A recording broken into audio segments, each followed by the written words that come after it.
Sa puntong ito, kailangan ko gumising ng maaga dahil maaga ang aming unang klase at kailangan kong kumilos ng mabilis para hindi ako mahuli sa klase namin.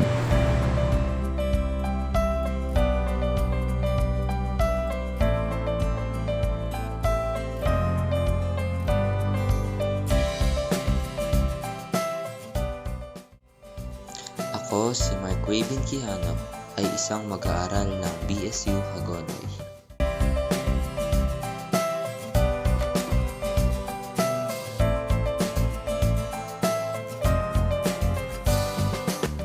Papasok na nga ako dito sa aming paaralan.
Morning, Nay. Morning, Nay. Morning.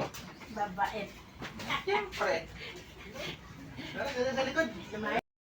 Pagtapos ng unang klase namin ay nagpunta na ako sa aking mga kaibigan. Oh, tambay na pa. Makakabagot din. Kontra, saan ba? Sarang na, Leia. Bagay.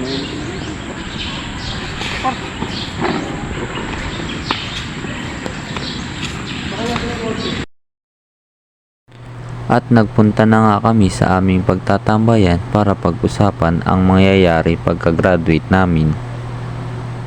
Nga pala, Raven. Ikaw ba? Ano yung pangarap mo? Pagka-graduate po natin, Oo. bala ko magtrabaho sa McDonald's, tapos proceed kung tumaas yung posisyon ko tulad ng RPM. At pagtapos ng araw sa eskwela ay uuwi naman ako at aayusin ang gamit ko pang trabaho. Mahirap ang isang working student dahil aral sa umaga, trabaho sa gabi.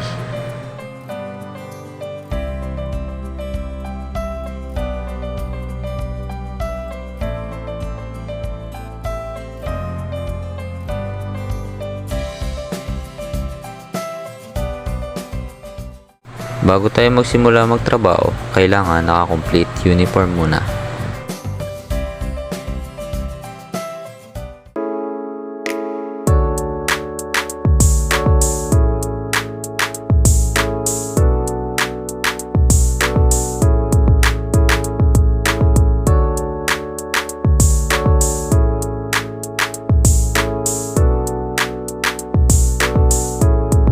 At ito na ang iniintay ng bawat estudyante, ang makapagtapos ng pag-aaral. Kaya nung nakapagtapos ako ay ipinagpatuloy ko ang pagtatrabaho sa McDonald's dahil pinupursigi kong tumaas ang aking posisyon at maging isang manager. Kaya dapat kong sipagan para makuha ko ang posisyon na pinapangarap ko. Di man madali, pero gagawin ko ang lahat para makuha ang inaasam kong maging isang manager. Marami na rin akong nakamit habang nagtatrabaho dito. At ngayong year 2030, naging manager na nga ako.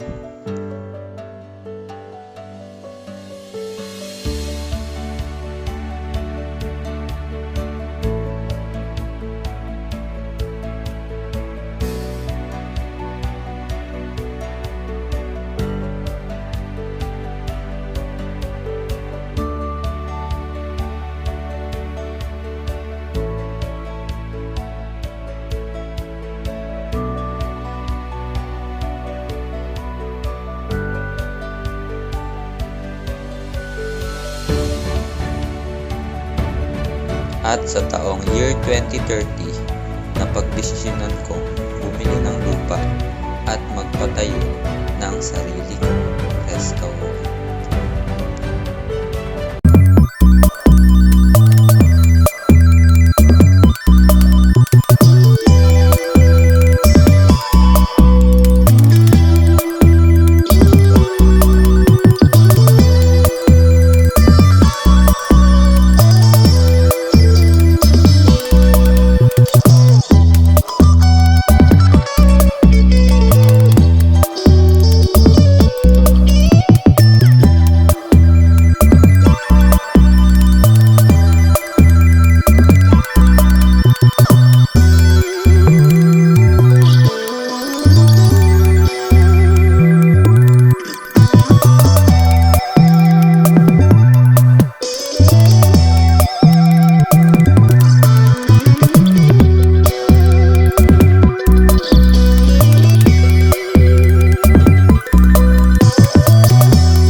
At sa pagbubukas ko ng restaurant, hindi ko inaasahan na gantong karaming tao pala ang pupunta agad.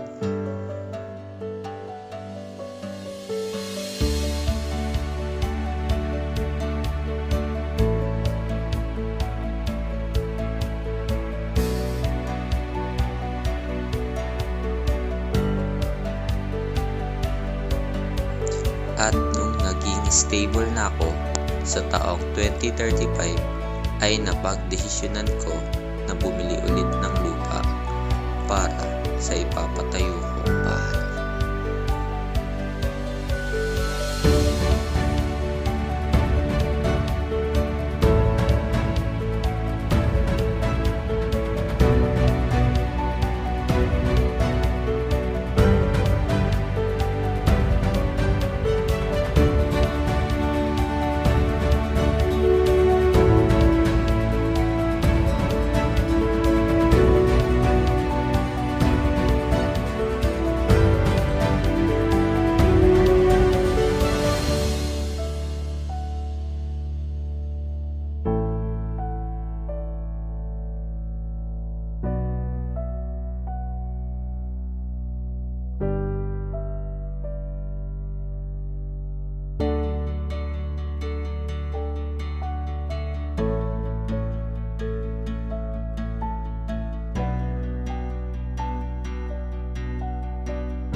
At syempre, isa sa mga pangarap ko ay magkaroon ng isang masayang pamilya.